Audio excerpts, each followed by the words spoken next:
pleased to say that we have our whole Career Services Center team on this webinar to talk to you all this evening. And so we have Dina Berggren, Nicole Skalski, Denise Pranke, and Angie Lira. And so we're really excited to deliver this webinar this evening. We think it's going to be one of our best and most important webinars yet. And why do I say that? Well, we ran a student satisfaction survey at the end of last year, and we found out that 5,833 students wanted to craft their own career plans. And of the students who answered that survey question, that was about 21% of the students who answered the question. So 1 in 5 was a really big number. We were surprised. And the other thing that came out of that is we asked our Walden students in that survey how many wanted to use their degrees to change their jobs or change that career field. And amazingly, the same percentage came in. For those who answered that question, it was also 21%. So we decided, it's a lot of people to talk to one-on-one to deliver their career plans, so we decided let's team up and collaborate and deliver our webinar for this month on this topic in hopes that we will give you some ideas to jot down in your career plans during the webinar. And so in addition, if you want one-on-one help after that, then you're welcome to make a one-on-one appointment with one of the members of our advising team. So this is a good starting point, and we're really pleased to see such a strong turnout on this webinar. So that said, I'm going to now introduce you to our Career Services Center team. As I mentioned, there are 5 of us. We're all located in Minneapolis, Minnesota. In case you're wondering, we actually work in a real office building. I actually had a student once ask me at an academic residency if we work out of our cars. And the answer to that is no. We actually work in an office building in downtown Minneapolis, a couple blocks from the Mississippi River. So what I'm going to do is I'm going to introduce you to our Career Services team, and I'm going to not just stop at their job titles, but I'm going to introduce them to you the way I would like you to introduce yourselves to other people. I don't want you to stop at a job title. I want you to introduce yourself in terms of where you're headed in your career, what you're good at, or what you're known for. So starting top left, we have Dina Berggren, our Associate Director of Career Services, and she is our web technology guru. She heads up our website, and she did a huge revamp of our website last year, put it into a whole new platform. She taught herself HTML, so she is our head tech person. Okay, and so on the top right is Angie Lira, who also has exceptional technology skills, and she devotes her efforts more to the social media communities that we have. And so she is the person who heads up our Twitter community, our Facebook community, does all these fantastic, phenomenal graphics for our webinars and for our programs. And so if you're following us on Twitter or you're a member of Facebook, Angie's the person who's developing all that terrific career-related content. And then on the bottom left, we have Nicole Skalski, who is exceptional at helping people market themselves and brand themselves, and she is very well known for being our LinkedIn expert. She develops a lot of our content for our LinkedIn cafes, and also she manages our optimal resume system. And if you're not familiar with that, that's a system where you can develop your resume, and we currently have almost 11,000 students and alumni using that system. And then on the bottom right is Denise Pranke, and Denise is our metrics maven. I don't know what I would do without Denise because she is our key numbers person. We track all the students that use our various services, so we know what's popular with students. We even study what our biggest turnouts are for our webinars in terms of maximizing our attendance. We want to offer our webinars at the time that fits our students the best, so we watch those numbers very carefully. So Denise is always tracking our trends and tracking our metrics to tell us how we can continue to improve our services. So you notice that I didn't really focus on anyone's job title. I introduced them to make them more interesting to you by telling their story and what they're good at. And I encourage you to do the same as you introduce yourselves to other people throughout your Walden career. So now we're going to walk you through 3 important elements of making a successful career transition. The reason that we're going to ask you to key in on these 3 key elements that Dina is going to introduce is because we want you to take full advantage of opportunities that arise during your academic program to strengthen these 3 areas as part of your career plan. So with that, I'm going to hand it off to Dina, who is going to introduce our objectives. Thank you, Lisa. And today we will master our EPS formula of experience, people, and story. This formula is the foundation of developing your career plan. We will then help you generate career goals and specific action steps to manage your career. Consider, how engaged are you in proactively managing your career? What group is yours? Those who dream, those who make it happen, or those who wonder what happened?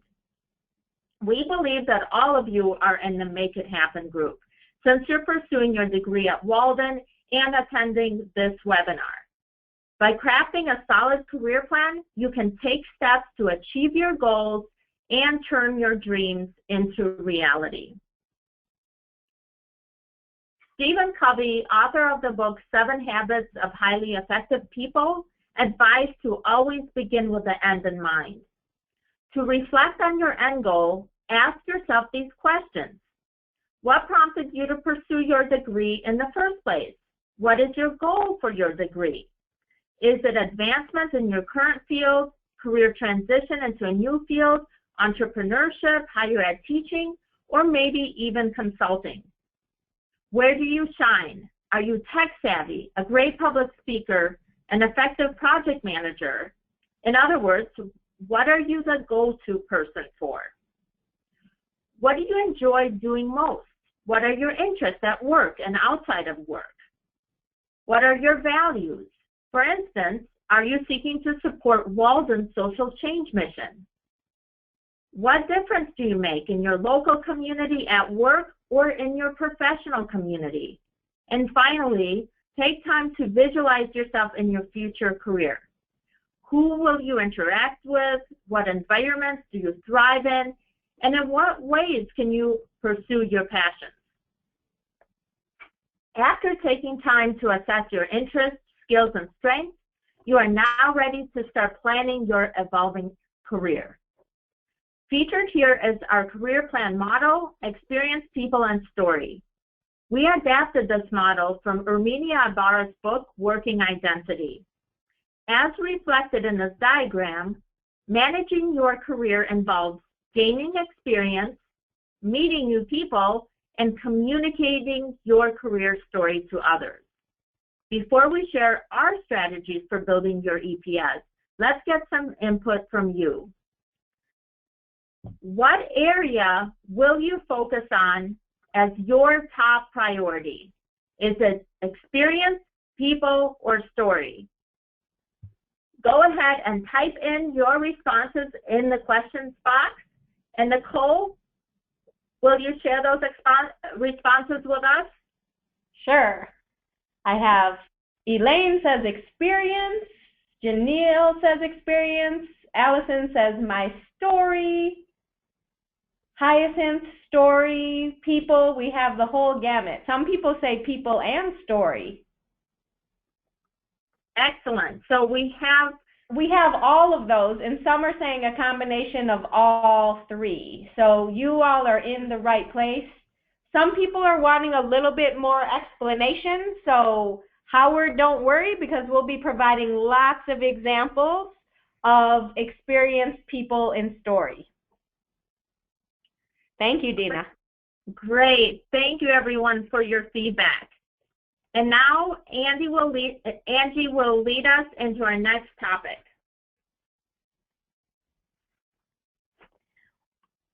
Whatever your career goal, whether it is to change careers, advance in a current career, re-enter the workforce, or impact social change, an important part of marketing yourself to a new opportunity is being able to quickly communicate your brand. That is where a career mantra can come in. A career mantra is a simple, memorable 3 to 5 word statement that outlines your core values and goals. Keeping your end in mind, why are you passionate about your chosen career path? What do you hope to contribute, and what is your internal purpose? These are the building blocks of your career mantra. Now I'd like to give you a few minutes to share your career mantra in the question box. And I'll give you a couple minutes just to add that career mantra while we look at some examples. So as you can see here, making my organization look great, supporting employee engagement, connecting people to their passions. So let's take a look at some of your career mantras. Wow, some people are already commenting that they love how interactive this is, so that is great. Okay, I help find inner peace, helping people advance. You guys are hitting the nail on the head. This is great. They're coming in so fast I can barely read them. I deliver projects on time. Great. I enjoy digital marketing and research. Learn as much as I can to help others. Helping students to academically excel. To make scientific literacy accessible to all. Fantastic. These are great examples. I want to open a nonprofit agency to retrain dogs for the disabled. Teamwork and collaboration, motivating people to advance and become successful mentors. We'll take 2 more. Contribute to success stories of students. And I'm an excellent problem solver and want to help people maneuver through healthcare benefits. You guys are fantastic. Really good examples. Take it away, Angie. So the first step in making a career plan is to assess your situation. This may only take a few minutes of reflection, or it may take much longer depending on your situation. Researching career viability is an important part of identifying where you see yourself in the future. You can start with a big idea. So for example, I would like to be a public health educator, and then use your resources to identify what opportunities are out there. Start gathering some information. First, consider your qualifications. Do you need a license or certification? Do you need a specific level of experience? Consider potential employers. Should you be marketing yourself toward nonprofits, hospitals, schools? You may even want to research the largest employers or pull articles highlighting the best places to work in your area. Consider where jobs are located. Are there many opportunities in your regional area, or will you have to move? And finally, consider who you would like as colleagues and what environment you would work best in. Once you've gathered this relevant information, it will be much easier for you to create action steps. Think of this as reverse engineering.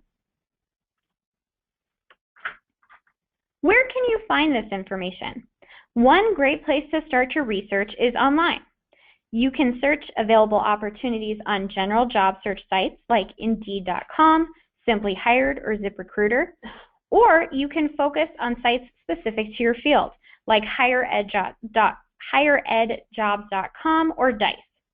You can research salary information on Glassdoor or PayScale, network with others in your profession using LinkedIn, Twitter, and Facebook. And of course, you should definitely take advantage of the career services resources like our industry-specific webinars, Walden Career Connections networking events, and the resources tab on our website, which lists job boards, LinkedIn groups, and professional associations by college.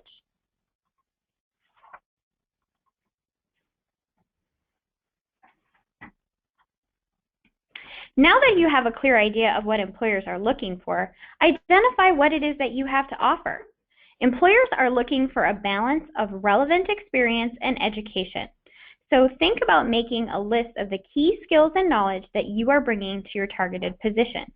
These can include transferable skills that you are if you are targeting a career changer, or more hands-on experience if you are advancing in your current field. This process may also alert you to gaps in your experience. By identifying your weak spots, you can take action to make yourself a stronger candidate. For example, say you would like to be a higher education instructor and have a wealth of experience in your academic discipline, but no teaching experience. You can make a strategic plan to gain new skills. Start volunteering to teach classes in a local community center, conduct training workshops in your current position, or even volunteer to be a guest speaker in a college course. Now I'm going to hand it back to Lisa. Great, thanks, Angie. So I'm going to be covering the people component. Angie did a fantastic job of thoroughly covering how to gain new experiences. And remember, it's the EPS formula, experience, people, stories. So I'm covering the second part. So how do you build your professional network. Okay, the main ways are connecting both online and offline. And so some resources that you might not be familiar with that we wanted to bring to your attention, the Walden online community, which you can access through your My Walden portal. If you click on that Student Life tab, and I know that you're all busy working folks with a lot of responsibilities and you might not have touched on that tab yet, but visit the Student Life portion of your portal and you will find that they actually have mentors for various academic programs within that Walden online community that you can reach out to. They have a lot of community chats going on various topics, so you can meet folks in your program and alumni as well as students, so it's a great resource for you to give a try. In addition, there are some academic resources that you might want to take a look at. ScholarWorks, available through the Walden Library, is basically an online resource for finding scholarly output of the Walden University community, both students, alumni, and also faculty as well. ResearchGate is a way to connect and collaborate with colleagues in your field, and also it offers job listings in research and academia. And then COS Pivot is a way to find funding resources for a research topic that you might have, and also to uncover who is doing what kind of research in your field. So it's a great way to stay updated on trends in your field. Also, we recently launched something we're very excited about, Walden Career Connections, which is a new offering where you can connect with Walden students and alumni live online in virtual chat rooms. And so we just offered our first event, and we're looking forward to offering many other events. Angie is our manager for that program, and so we found that students really enjoy the opportunity to connect with other students live. And so we divided our first program by college, and so for example, students in the College of Management Technology could connect with students also in that college. And so they basically engaged in 8-minute chats where they could just talk about their career interests and professional associations, career goals, etc. And they could follow up with those students after the event through linking with them on LinkedIn or emailing them. So it's just a fantastic tool, and we're really excited to have launched that this spring.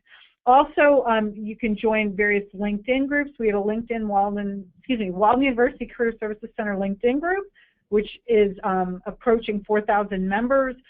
You can link to subject matter experts in your field through joining Twitter and following experts like Daniel Goleman for emotional intelligence on Twitter and various other social media groups.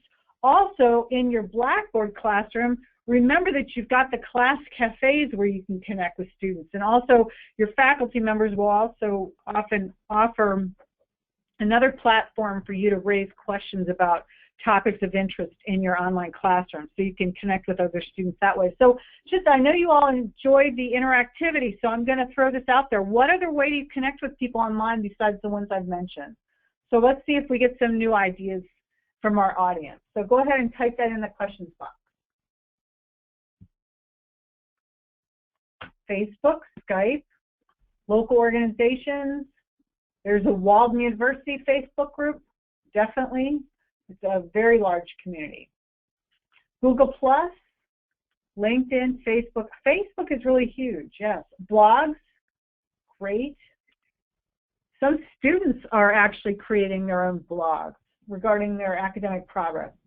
YouTube, Instagram, international organizations, terrific. A nice overview of different ways to connect with folks. Networking events, residencies, local alumni, great. You can request through our Alumni Relations Department to be connected with an alumnus in your area. So that's a great way to meet other Walden folks. I volunteer my time and give free community lectures on service dogs. Great. Okay. Professional organizations, counseling associations. You guys have a really good handle on this. Okay. Well, I'm going to next introduce you to an email that a Walden University alumnus who actually works in our office. It's Dr. Christina Harris, because she has finished her Doctor of Business Administration degree.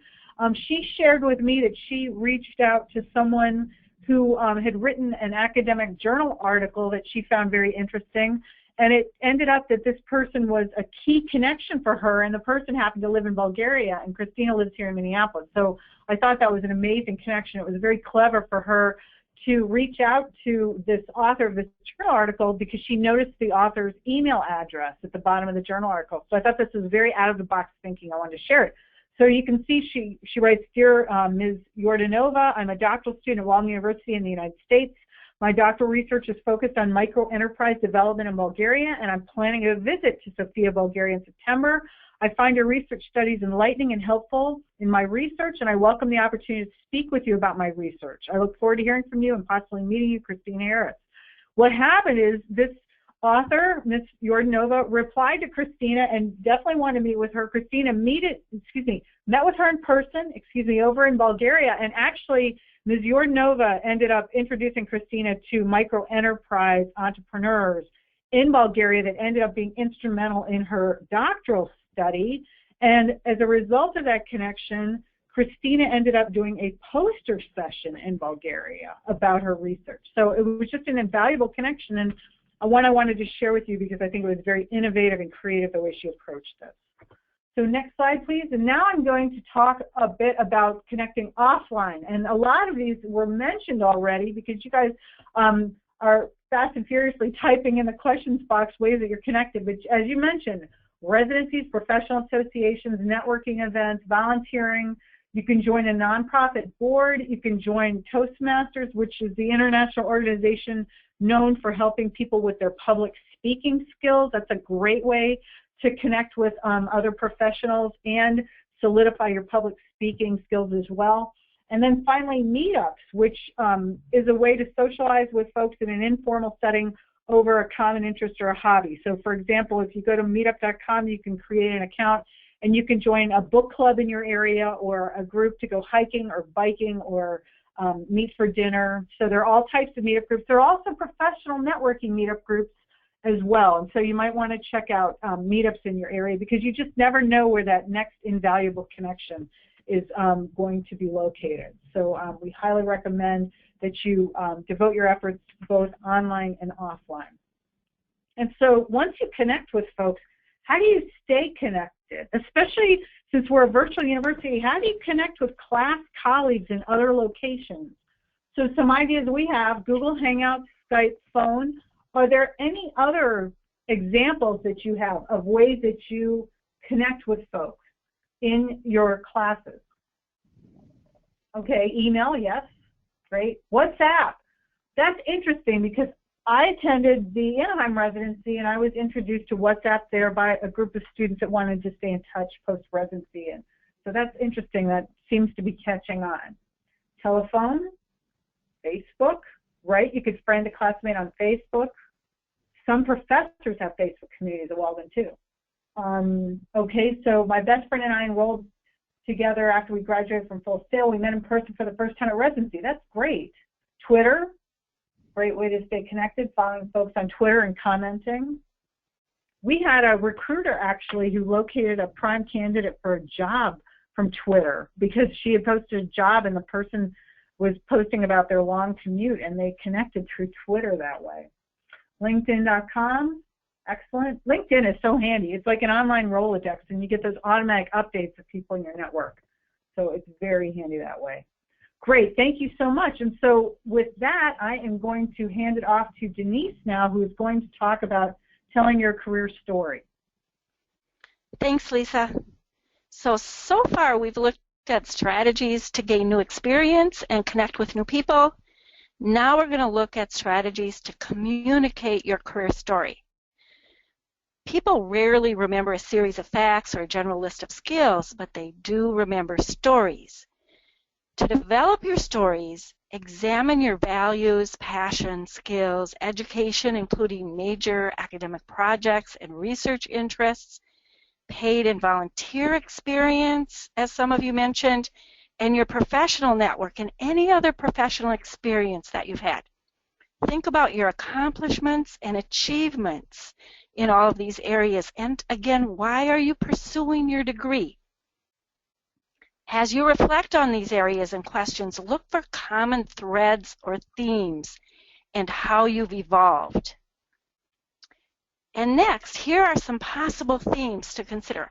How your degree is changing your career, how you share your passions to help others, how you're building new skills and relationships through volunteer work, how your career goal relates to positive social change. So as you develop your theme, consider the big picture of what you want to convey about yourself to others. And this is what many of you shared at the start, those big picture, this is what I do. And then as Angie said earlier as well in the presentation, think about your career mantra or professional brand. What gets you up in the morning? And then next, craft stories that strengthen and support your career theme. Your story should be detailed and concise examples of your achievements and accomplishments. Start with a clear purpose. What is your goal for telling the story? For example, are you preparing for a job interview or a networking event? Do you want to illustrate your values, your leadership skills, or a technical skill? And as you craft your stories, keep this framework in mind. Give a brief description of a challenge or problem you faced and provide context. Describe the action you took to address the challenge. What did you do? Did you take a leadership role in finding a solution? And then include results. Who or what was impacted? And quantify whenever possible. The number of people served, processes improved, the goals that were met. Was there a risk reduced? Were there fewer accidents? Was money saved? And then tie it in to your current situation or a future role that you'd like to have. The key to good storytelling is pacing. A good story has a clear beginning, middle, and end, and a connection to the listener. Keep it relevant and concise, and provide enough detail to make it interesting, but not so much that it becomes a situation where you're rambling on. So keep it concise, but enough detail for interest. And then next, consider these ideas and experiences to strengthen your story. Participate in skills-based volunteering opportunities related to your career goals. If you're currently employed, talk to your supervisor about opportunities to expand your job duties. Take on a leadership role to complete a project or solve a problem. Serve on a nonprofit board. Deliver professional development presentations on a topic of interest to you and your organization. And then remember to keep a journal to track your accomplishments so you don't forget. And then next, you can showcase your story in multiple venues. Highlight your nonprofit and social change work on your LinkedIn profile. Write about your research and trends in your field on a blog. Share professional information on Twitter. Share your accomplishments using the Challenge Action Results framework on your LinkedIn profile, resume, CV, and cover letters, and an e-portfolio. And then also think about conducting informational interviews to become comfortable communicating your career story to others. And also share your stories during job interviews as well and as you network at professional events. And then consider presenting at conferences, poster sessions, or publishing. So these are all ways to showcase your story. And with that, I'm going to turn it over to Lisa to moderate your questions. Lisa? Great. Thanks so much, Denise. So just before I go into the questions, I just want to give a shout out to Rosalind, who stated that she is the Vice President of Public Relations for her Toastmasters chapter, and she says it's been a great opportunity. So thank you very much for sharing that with us. And so one question that came in, and I'm going to direct this to Nicole as our Optimal Resume Program Manager. How do I get my code for Optimal Resume to be able to use the system? Oh, yes. So actually, we've been getting a lot of questions for that, and there's two things we can do.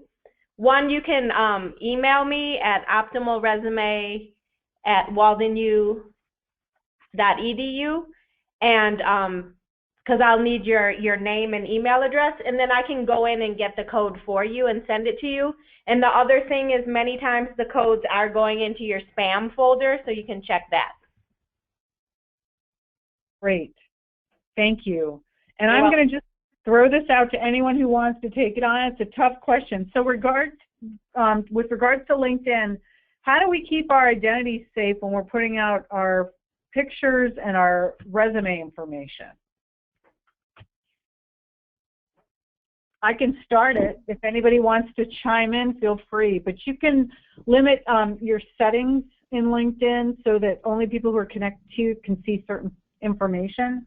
But you basically want to check out the settings in LinkedIn. And you can limit what's out there in terms of what the public can see. And actually, you can click on your profile, too, to see, once you limit those settings, what the public is able to see as far as your profile goes. Does anyone else want to add anything? I would also say that being successful in your field of study or in your field does require you to have a certain reputation. So some of that information, like where you've worked and your career history and your accomplishments, I don't know that you need to necessarily shy away from having those be known, especially within the community that you work in and that you live in. You don't necessarily have to put out an email address or a phone number that's associated to your personal account. You can put out information that's more work related and will be targeted by people who have business interests. And I'll add that recruiters look for talent on LinkedIn as well. So that, like, over 90% of recruiters are looking for talent. So in one sense, you want to be able to be found on LinkedIn. I just put one caveat on there. If you are a private detective or a law enforcement professional, yes, or you're in a top secret job, you might want to just question whether it's good for your identity to be out there. So, because we have had that question come up from students, so that's why I always take that question very seriously when we get that. So just, keep that in mind. There are always, pros and cons to be weighed on something like that. So thank you all very much for chiming in. Some great ideas and feedback there. So another question, any suggestions for overcoming frequent job changes as well as a career transition?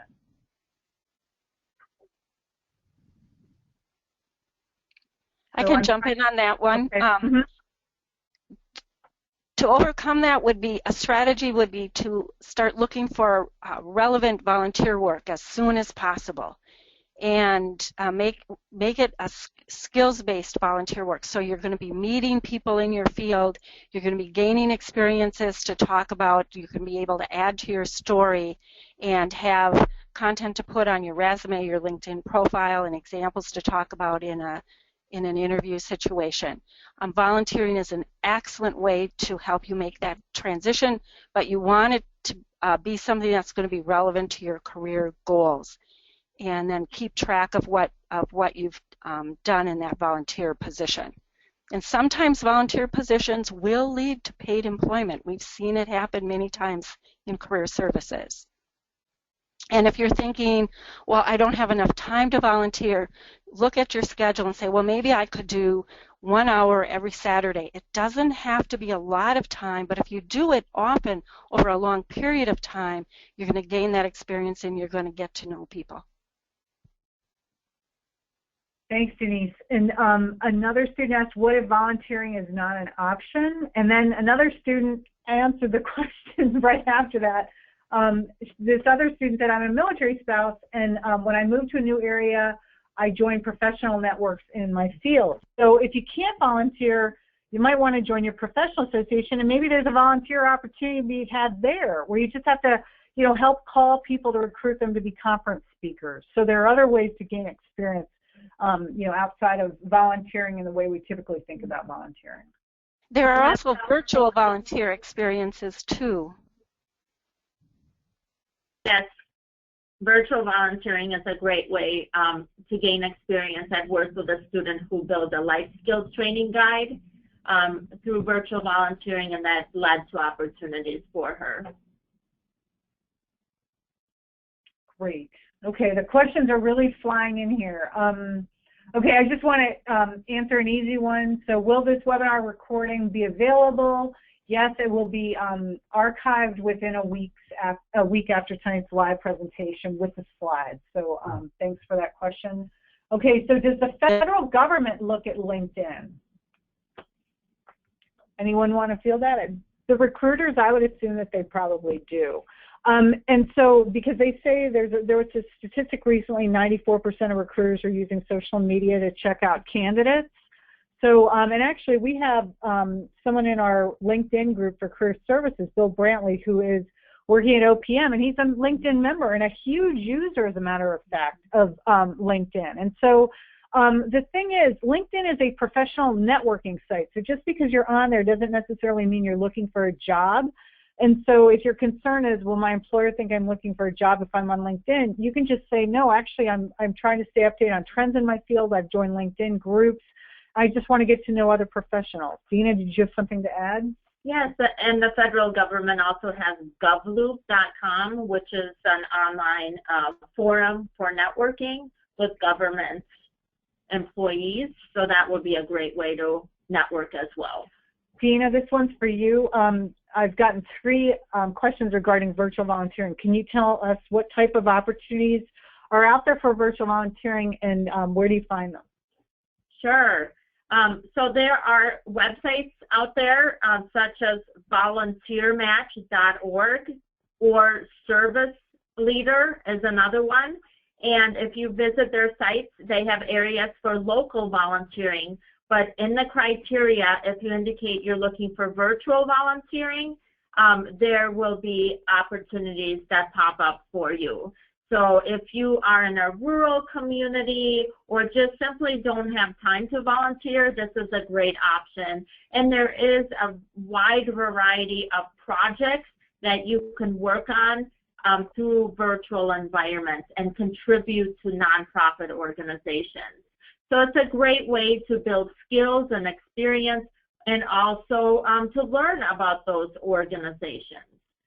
And this also sets you up for future opportunities. Great. So here's an interesting question. Would someone care to share a brief example of a career story? Nicole, you just wrote a blog story on that. Would you like to share a career story? Sure, like a specific success story? Sure, yes. Sure, so let's see, I worked with a student, a DBA student, and he was trying to, this was a few years back, break into higher education. And I worked with him over career appointments. He had no idea how he was going to break in. He had no teaching experience. And so I helped him create what's called curriculum vitae. And I told him to, speaking of networking, like reach out to his local network and local community colleges. Even though he was willing to work anywhere, I just told him to start local because that's where he could network with face-to-face. And he went to a networking meeting, and they all had to sit at tables and put down business cards. And he noticed that the guy next to him had a business card, and he was a dean of a business school. So he exchanged business cards with him, set up an informational interview, met for coffee, and the next thing you know, he was hired. So through the coaching and through the networking, so people play story, like 5 years later, he has a huge new story to tell, and kind of one adjunct position has led to another. And he was off and running. Excellent, thank you.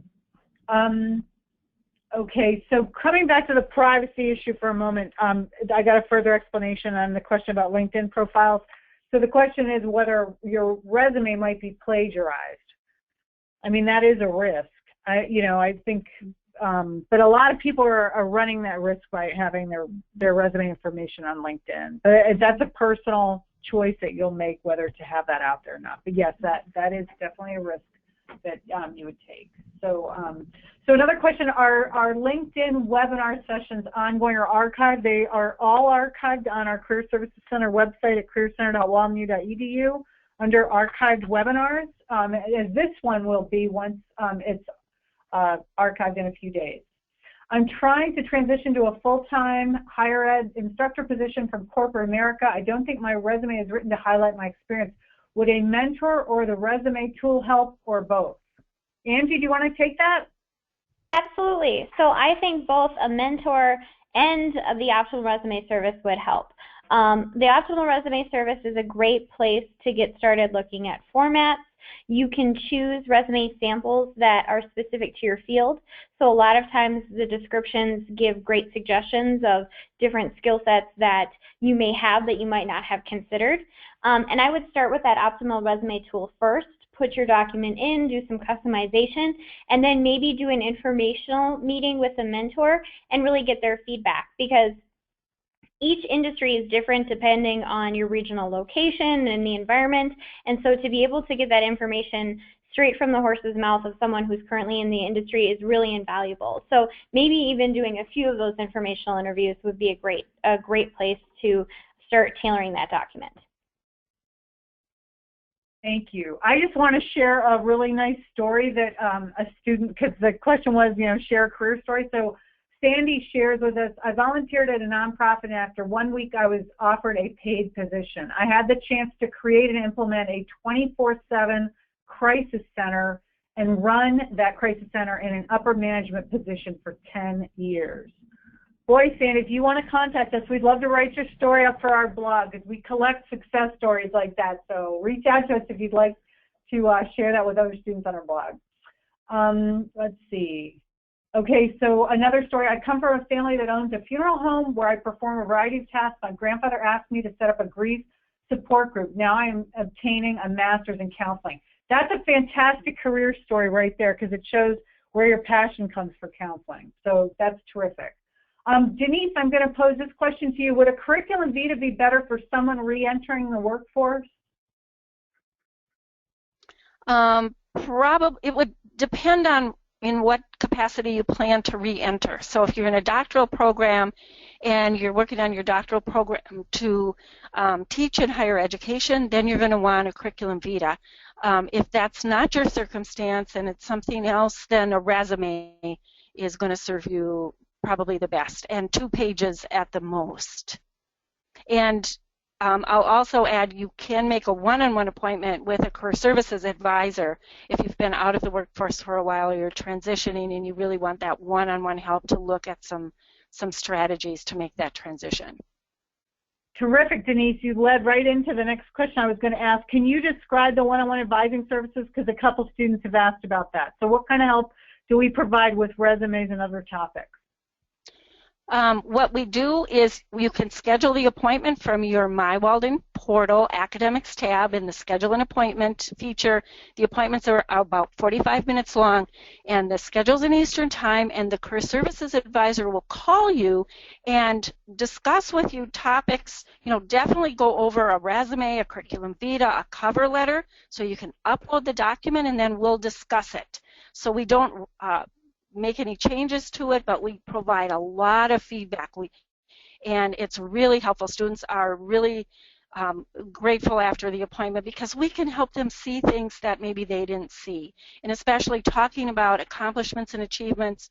I can't tell you how many times in that conversation with the student or alumni we'll talk about things, and they'll tell me these wonderful stories about what they've accomplished, but it's not on their resume.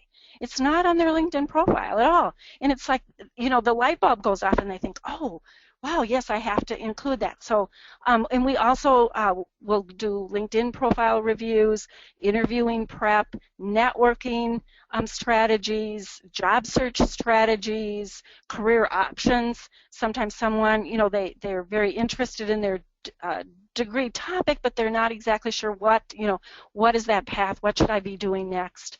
And so we'll brainstorm with them on strategies to move forward with their career. And many Walden students are making major career transitions, and so it's really helpful to work with one of us if you're in that situation, because you don't want to wait until you're finished with your degree. You really want to, ideally start as soon as possible working with one of us. Excellent. Thank you, Denise. So, Angie, I have a good question for you. What strategies can be used to stand out in a competitive work environment?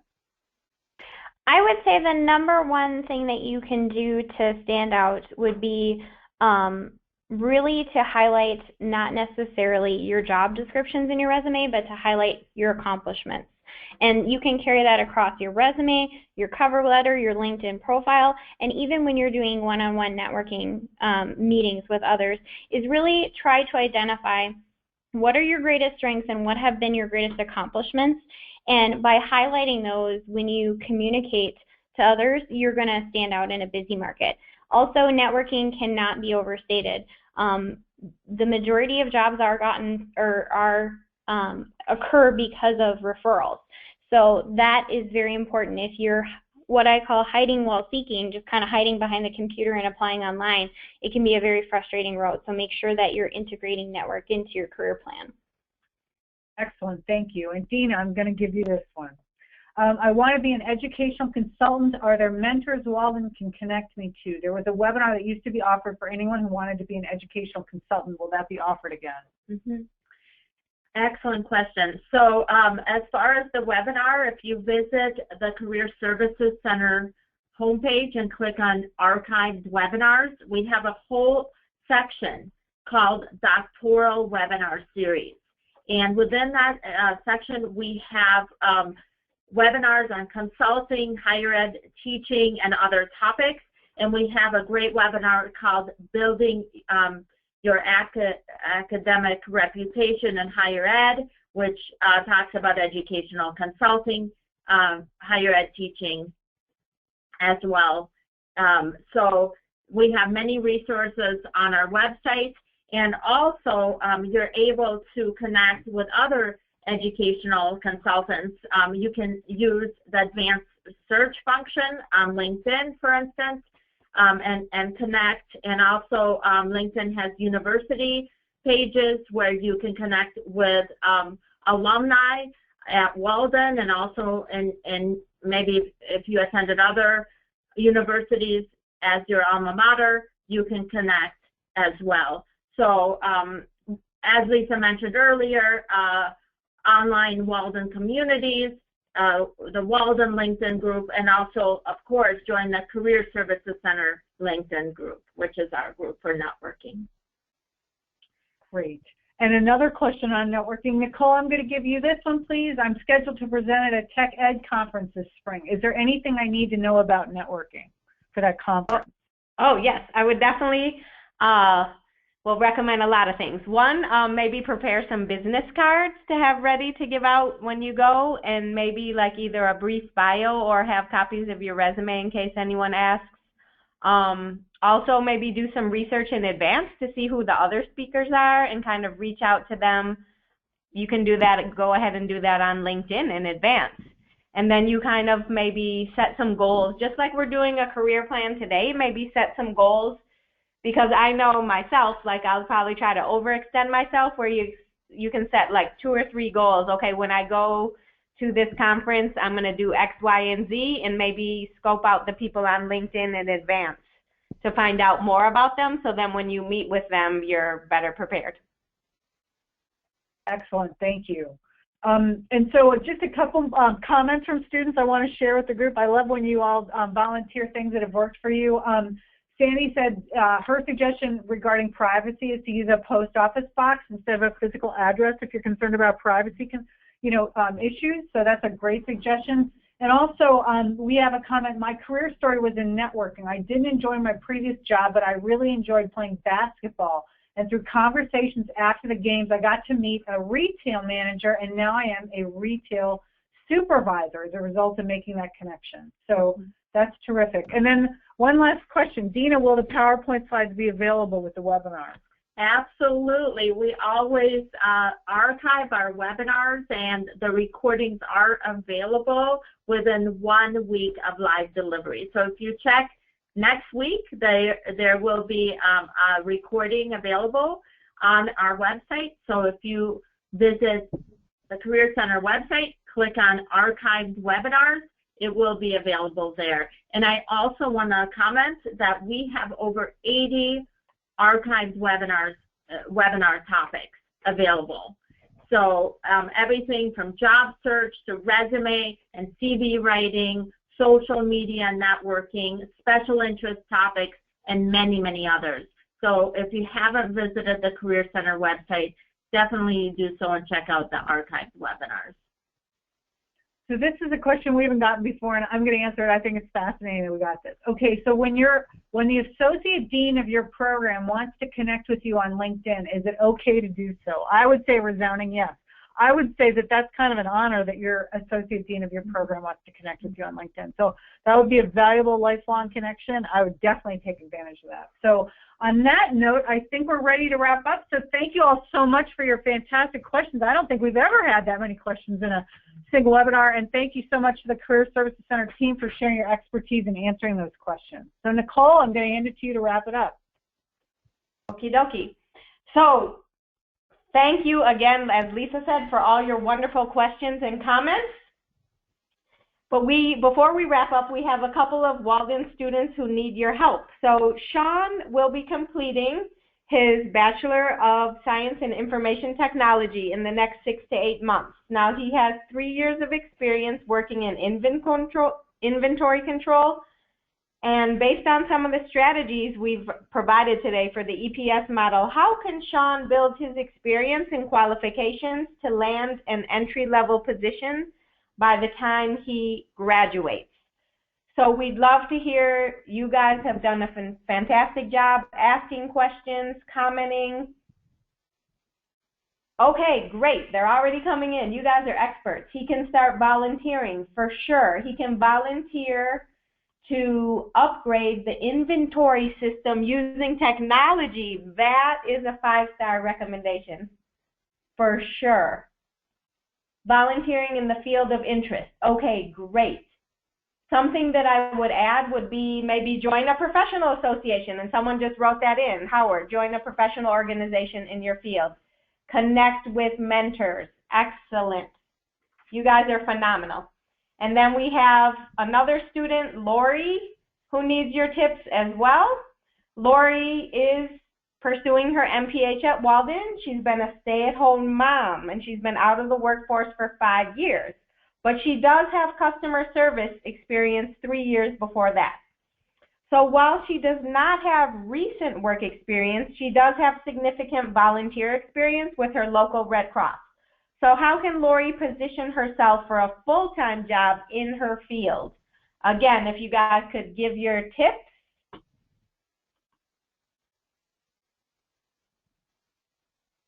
Okay, check for internships, maybe also at the Red Cross. Same recommendations for Lori. Okay, as with Sean, join maybe her local professional association, right? Okay, Howard puts on LinkedIn. Maybe find informational interviews, find people to conduct informationally. Get a letter from your supervisor at the Red Cross. Great tips. Leverage experience from Red Cross to develop your story. You guys are awesome. Okay, fantastic. Look for other nonprofits that are similar where she could use her skills. Excellent. Add the volunteer experience to her resume. Search for meetup groups in her field. I don't know about you guys, career team, but everyone sure got a lot of information from our webinar. Use volunteer experience on her resume. Fantastic. Thank you very much. And so now that you've helped Lori and Sean, what will you all add to your career plan? You certainly learned a lot. If you could pick one thing from the EPS model to start adding to your plan, what would that be? We also want to mention, if you'll notice, we have handouts added, a couple of handouts that we added for you all to take with you today to start working on that career plan. So there's some action steps and some goals, and maybe just pick one of those.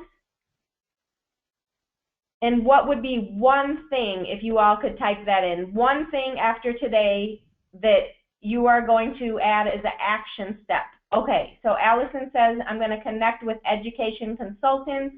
I'm going to make a one-on-one appointment with career services.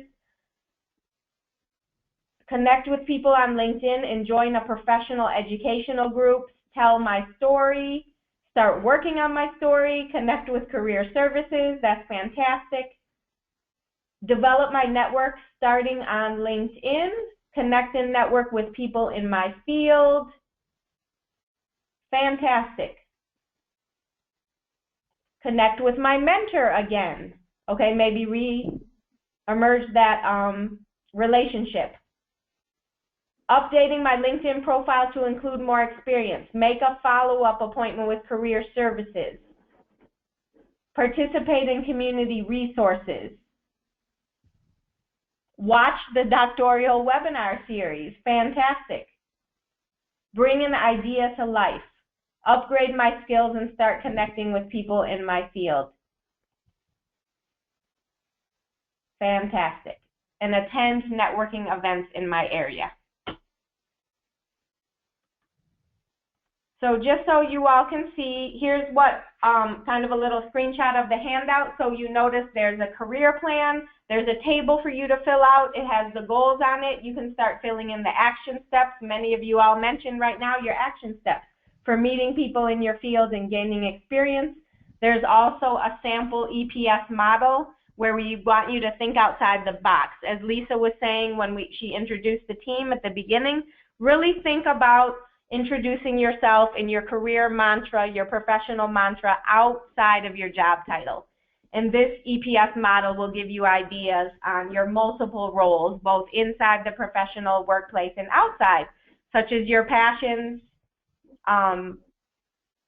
Someone mentioned basketball where they were networking. That's fine. I taught Zumba. I was a Spanish tutor as well. So whatever your passions are outside of work, those can really also lead to all kinds of opportunities. And with that, I'm going to pass it back to Lisa to wrap it up. Great. Thank you so much, Nicole. And so this is a screenshot of our Career Services Center website.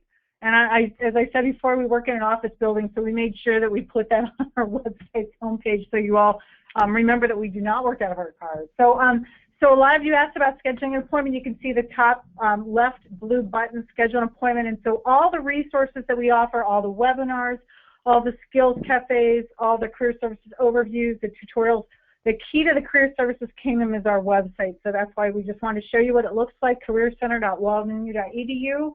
And we have a white Google search box. You can see it's called Quick Answers that Dina created in terms of being able to answer your frequently asked questions 24 hours a day. So if you just want to know what our top resources are in resumes, just type the word resumes in that white box where it says I'd like information about, and it'll bring up the various resources that we have on that. And also, we'd love it if you would like to join our Walden University Career Services Center LinkedIn group. You can see the LinkedIn social media button is on the middle of the page on the far left. You can also follow our blog, which is on WordPress. You can follow Angie's social media articles on Twitter. You can join our Facebook community. On our YouTube channel, we have posted our archived webinars as well as career spotlights. And so we have started recording our students and alumni who have great success stories. And actually the team just recorded a spotlight today that they're going to post sometime on our website soon. So if you'd like to hear how other students and alumni have succeeded firsthand from them in terms of how they've managed their careers proactively, that's a great place to start. And then also you can go ahead and email us with the email button there. So that's just a quick overview of our website. And then we'll go to the next slide. And so we're going to leave you with a quote from Earl Nightingale. The biggest mistake that you can make is to believe that you're working for somebody else. Job security is gone. The driving force of a career must come from you as the individual. Remember, jobs are owned by the company or the client, but you own your entire career. So we encourage you to proactively manage it and take advantage of all these terrific opportunities you have in your academic program to build your experience, connect with new people, and tell a new story. So thank you very much for attending and being such a terrific group and asking us so many good questions.